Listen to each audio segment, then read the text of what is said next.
Reddingswerkers. Ons lees Judas vers 20 tot 25. Die boodskap wat Judas vanoggend by ons wil tuisbring, handel oor die reddingsboei van God se verlossing. Nou sal jy dalk protesteer, maar ek het mos alreeds God se verlossing gesmaak. Wat moet ek dan nog met 'n reddingsboei maak? Nee, hierdie een is nie vir jouself nie, maar God gee dit in ons hande, sodat ons dit kan aangee vir ander drenkelinge, wat nou in die situasie verkeer waar ons was, voordat hy ons gered het. Ons opdrag is dus, om dit uit te gooi na diegene, wat besig is om te verdrink in die oseaan van verlorenheid. Gister se dagstukkie het gehandel oor die boustene van geloof, hoe om my geloof op te bou, sodat ek sterk kan staan. Het is belangrik dat ek eers hierdie gedeelte in my lewe goed op dreef kry, voordat ek in alle erns met reddingswerk begin. Natuurlik kan en moet jy getuig van die verlossingswerk van Jesus, van die eerste dag van jou vryspraak af. Om egter 'n ernstige reddingswerker te wees, neem oefening en kennis. Want hoe kan jy ander tot redding lei as jy self nog wankelrig in die geloof staan? Elkeen van ons kan 'n reddingswerker wees. Die vraag is, hoe gaan ek te werk? Wat is die vereistes? Eerstens is 'n gelowige, biddende, onselfsugtige en liefdevolle lewe in afwagting op Jesus se terugkeer noodsaaklik en onmisbaar as jy ander mense wil red. Terselfdertyd moet jy ook deeglik bewus wees van die verskriklike lot wat wag vir diegene wat nie God se vryspraak gekry het nie. Lees gerus weer vers 6, 7 en 13 en 15 van die Judasbrief, waar hy die verskriklike oordeel beskryf. En as jy diep in jou hart jammer voel vir hierdie mense, dan moet jy besef dat dit die werk van die Heilige Gees in jou hart is, wat jou aanspoor om iets te doen. 'n Mens is van nature net oor jouself bekommerd, maar die Heilige Gees gee jou 'n passie vir ander mense.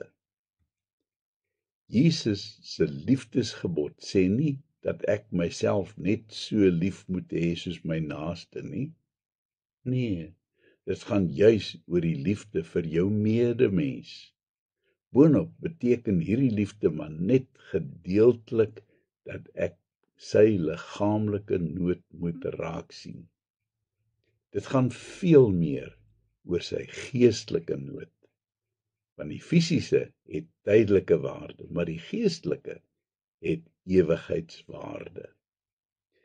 Judas noem 3 reddingsboeie, dinge wat ek nie durf huiwer om te doen nie. Die eerste is om my te ontferm oor diegene wat twyfel. Eintlik kan ek nie anders nie, want as ek net terugdink hoe God hom oor my ontferm het in die tye toe ek getwyfel het, dan moet daar 'n drang in my wees om dieselfde vir ander te doen wat twyfel.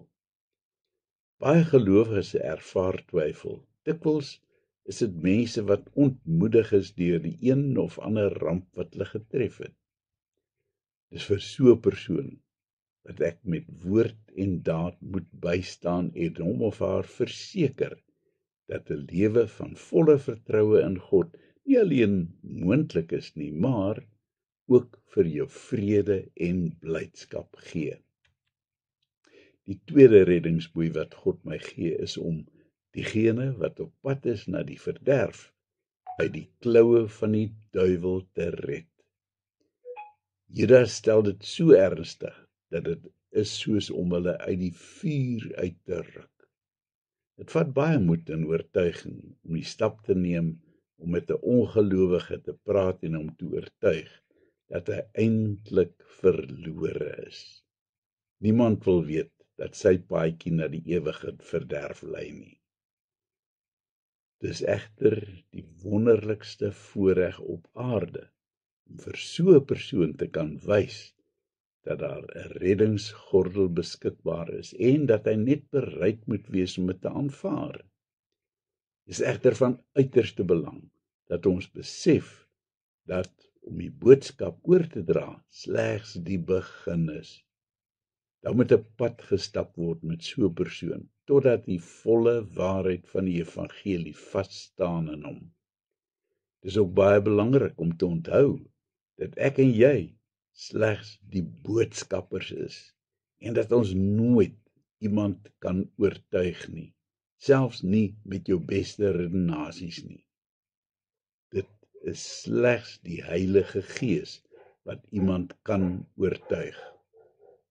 As iemand dus jou boodskap verwerf, is dit nie vir jou wat hy verwerp nie, maar vir God.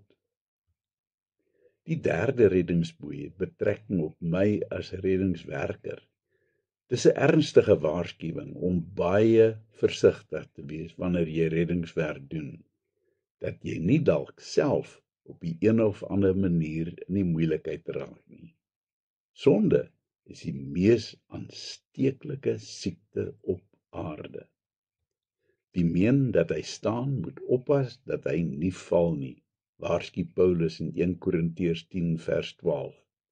En dan moet jy natuurlik ook onthou dat jy baie seker moet maak dat jy slegs Bybelse metodes gebruik vir jou reddingspogings. Vergeet maar van daai doem. Judas sluit sy brief af met 'n lofprysing. Dis baie belangrik dat ons te alle tye sal onthou dat dit nie gaan oor party mense wat beter is as ander nie, maar dat dit uitsluitlik gaan oor die verheerliking van God. As gelowige het ek en jy 'n verantwoordelikheid, maar God self is in beheer. Wie dus vir die ware geloof stry saam met God. En daarom is die oorwinning 'n sekerheid. Kom ons bid. Dankie Here, dat ek in U diens mag staan en dat ek vanoggend kan weet dat U my die oorwinning gegee het. Ek wil graag U blye boodskap van verlossing met almal met wie ek in aanraking kom deel. Amen. Ons het nou aan die einde gekom van hierdie baie kort boek, Judas. Môre begin ons met 'n baie opwindende reeks. Die geskiedenis van die vriend van God, Moses. Mooi dag vir jou.